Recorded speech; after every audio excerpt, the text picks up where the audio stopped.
What? What happened on Friday? I got fired. So it's time to send it on our business. Huh. Needed this. Hi. Holy. What do you say? Hello there. Thank you. Sweet. Number? Yeah. Ooh. You ready? Ready? So here you go.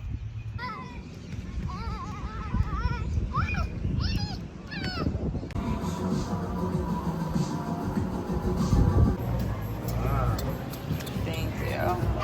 Anything else for you? I like brown. What kind did you get, Aloe? I got the purple and the pink. Where's Jerry? Cookie for me. So And good. I just for me. Yeah. Ah. Wow. Okay.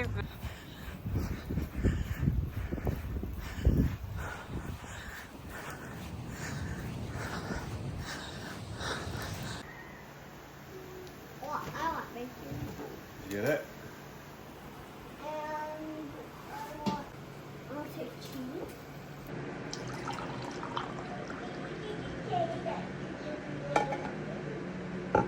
Okay, so it's officially the first week with Austin unemployed, and it's actually like such a blessing that he lost his job because he just really was not enjoying his job or the tech industry, which is the industry he's been in for the last 8 years, and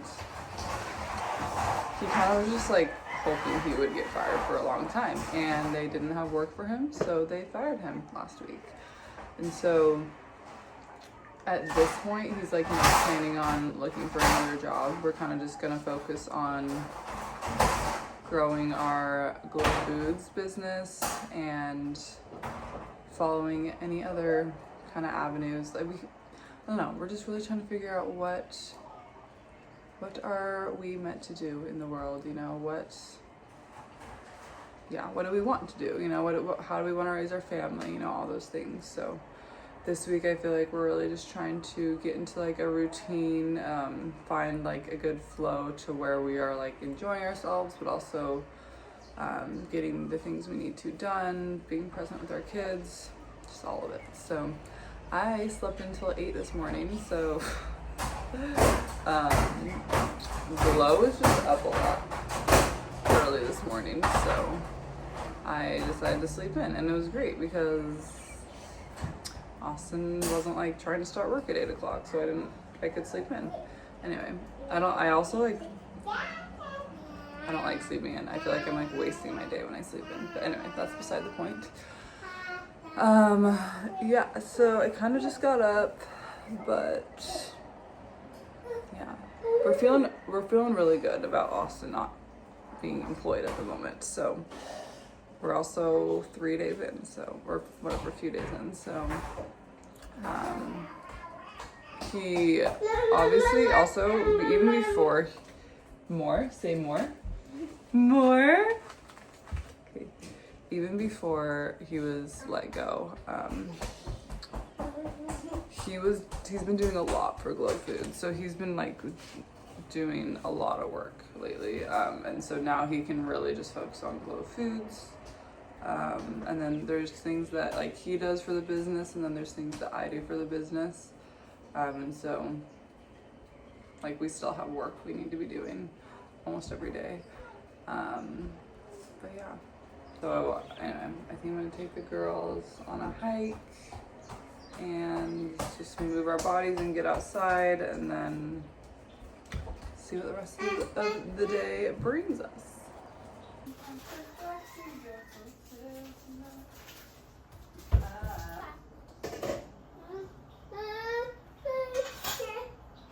Let's really go.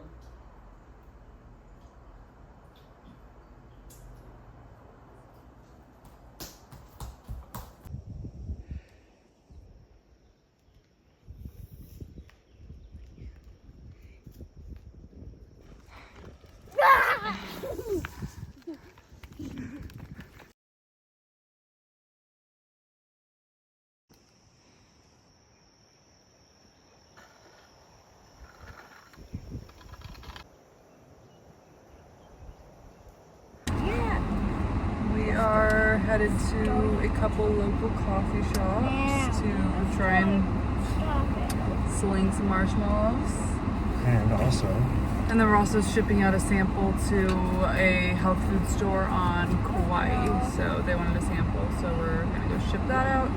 But yeah, we are,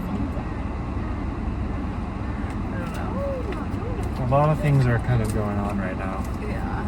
The first thing is, as a small business, you want to go to the top right away, but Austin's like, let's go to Costco. Let's just get into Costco. Yeah. Erewhon is a really high-end grocery store, but they require a lot of certifications and compliance certifications.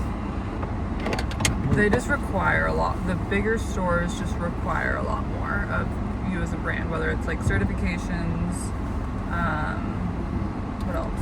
Yeah, well, I don't know, like Rayleigh's, for example. Like they require that you have this certified shipping situation going on. You know, it's super boring stuff. You know, but. But then also, if you do go straight to like the bigger stores, you're kind of missing out on some of the learning curve. There's a lot more risk if you just go straight to the big guns. As far as we've already, just from getting into like some smaller stores, we've learned so much when it comes to just like the whole consumer packaged goods, food industry stuff. So, you know, sometimes you do just need to take the little smaller steps in order to be successful with the bigger stores. Yeah, it's interesting. So there's a store called Erewhon, and it's a very high-end grocery store in the LA, California area, and they have a store almost every corner. I don't know, they got lots of stores, but mostly in the Los Angeles area. But, for example, they require you to have organic certification if possible. And our products, Proposition 65. we use organic maple syrup and organic maple sugar, and then we have grass-fed gelatin, but it's not certified organic. Our product's not made in like a certified organic kitchen. Right. And then they want you to also have compliance with Proposition 65, which is just a proposition that allows you to list and have your actual product tested for different things that may cause birth defects or cancer. So even though they won't probably do that, if it has lead or cadmium or different It's chemicals, just California it's stuff, you yeah, know. but not on top of all Erewhon's just like the best of the best, you know. So of Cleanest course, like of the they're clean. so they want all the certifications, you know. Yeah. So it's like obviously we're gonna move a lot more product with like bigger stores, but it's just more of a process getting into those. So Yeah, and it's crazy. It comes down to even the gelatin. So we're using gelatin and it's derived from a cow, and they ask if it's grass-fed. Ours is grass-fed gelatin, but they even ask, oh, well, is it grass-fed, grass-finished? Always on grass. Are they fed any other additional grains or anything else that's genetically modified? It's incredible. So not only that, they want you to get your stuff third-party tested. Not even the gelatin, not even, like, it's just, the list goes on and on and on. yeah. And it's just a lot to figure out. And different stores have different intake methods.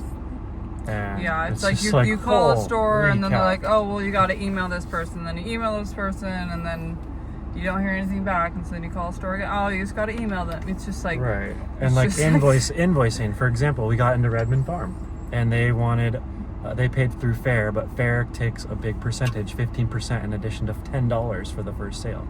So almost all of our profit's gone when we do that. So we said, okay, like we'll just order directly from us and we'll send you invoices, you know. And that was a process. We had to send a W-9, right? Yeah, anyway, just like, it's kind of, this is all kind of boring stuff, but basically so our most recent like production run, we got about 1,200 bags of marshmallows, 1,200 1.5 ounce bags, and We're down to we are 830. now down to 830 bags. So we are really just trying to figure out like, okay, how do we sell these bags? Like how?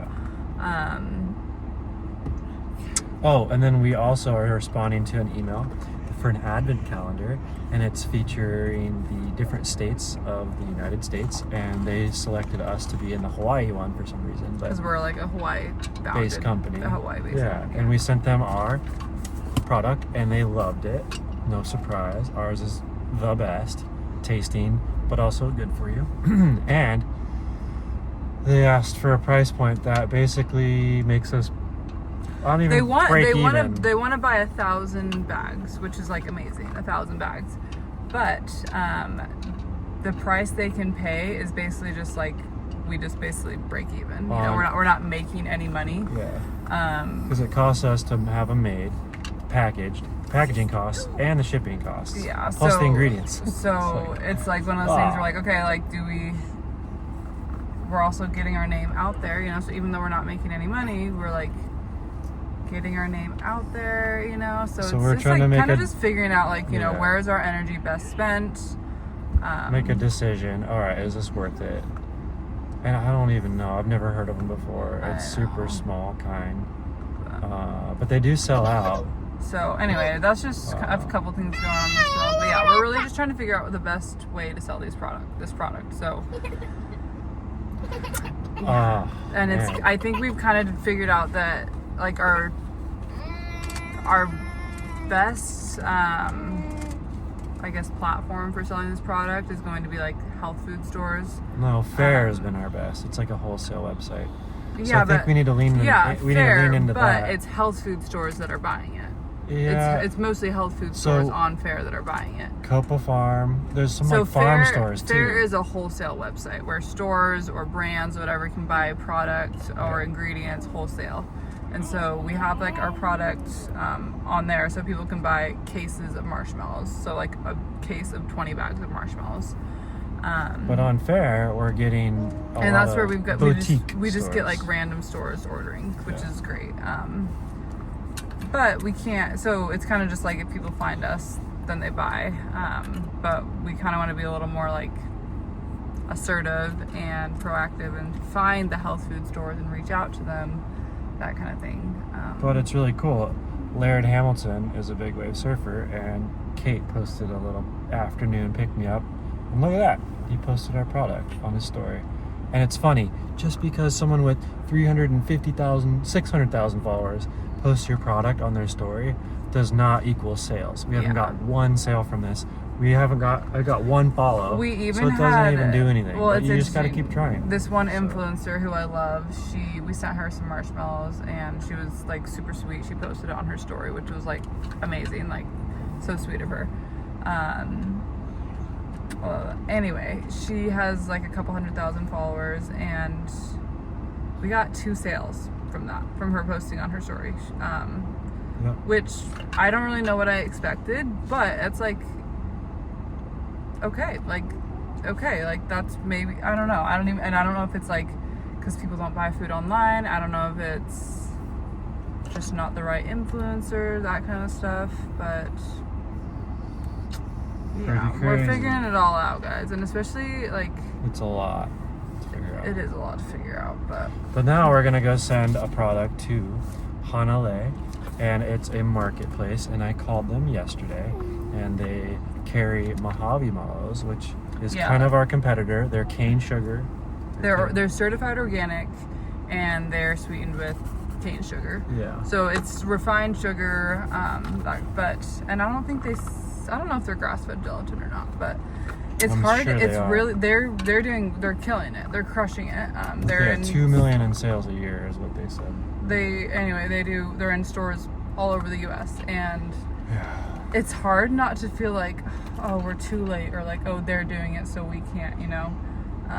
Even though our product is, you know, it's like you kind of just have to. We can't let our minds go there, but it's hard. It's really hard when you're in the trenches, just like, you know, like we're really trying to come at things without a desperate energy, especially now that like Austin's not working. Like we're literally not making any money, you know, like we don't have income at the moment, and so we obviously want to make money, we want to have income, but we want it to not come from like a place of like, we don't want to be like desperate, you know. I feel like when we put out that desperate energy, that's not how you get what you want. So, but at the same time, it is motivating me to go full throttle with this. Like this morning I didn't get to go on the hike today with you guys. I just worked. Yeah. and called as many people and followed up with all these people. We went on a 3,000-mile trip in January and February on the mainland from all over the western part and the mountains and the Rockies, and I followed up with pretty much every single store via phone call and email, and sent off a few samples. So it sounds like we got into Bend. Once they get our product next week, we'll know more. But it's all just a process, Man, you know. It's takes all forever. just a process. So yeah, we got a sale yesterday. We sold a case.